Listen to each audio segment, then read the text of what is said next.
Magandang umaga! Kumusta po? Narito po ulit ang update natin para sa lagay ng ating panahon.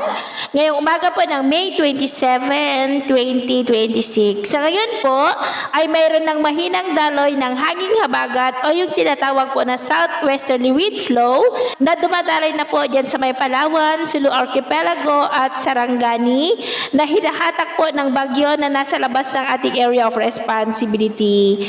Ang bagyong ito po ay nasa layo ngayon ng 1,160 km east ng Surigao del Sur. Nataglay ang lakas ng hangin na maabot po sa 55 km per hour at kumikilos po pa-west, northwestward sa bilis na 10 km per hour.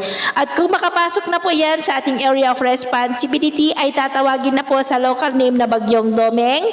Posible ito na magiging malakas na bagyo na aabot sa typhoon category pero hindi naman po yan nakitaan na tatama sa ating kalupaan maliban sa hahatakin nitong habagat na siya naman pong magpapaulan sa malaking bahagi ng ating bansa lalo na po sa kanluran.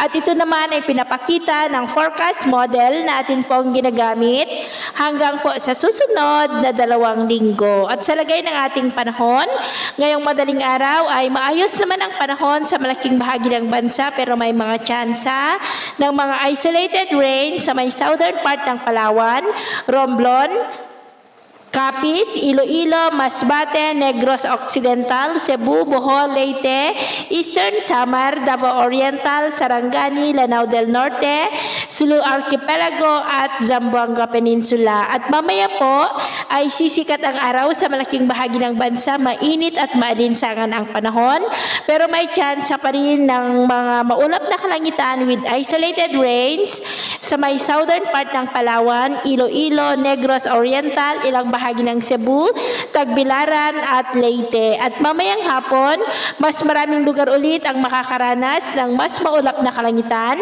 with isolated rains, lalo na po sa malaking bahagi ng Mindanao, ilang bahagi ng Visayas, Palawan, Negros at Ilocos Region. Kaya mag-ingat po tayo, lalo na sa panganib pa rin nadulot po ng mainit na panahon at mag-ingat rin po sa mga posibleng banta ng mga pagbaha at pagguho ng lupa. At sa atin naman pong mga baybayin, wala naman po tayong nakataas na anumang gale warning signals pero bayong pag-iingat lamang po kung papalaot tayo para mas makaiwas sa mga sakunang pangkaragatan. So yun po ang latest update natin sa araw na ito. Takpo muli si James na nagsasabing sa kahit na pagsubok po na darating sa ating buhay, huwag po tayong mawawalan ng pag-asa. Thank you and God bless!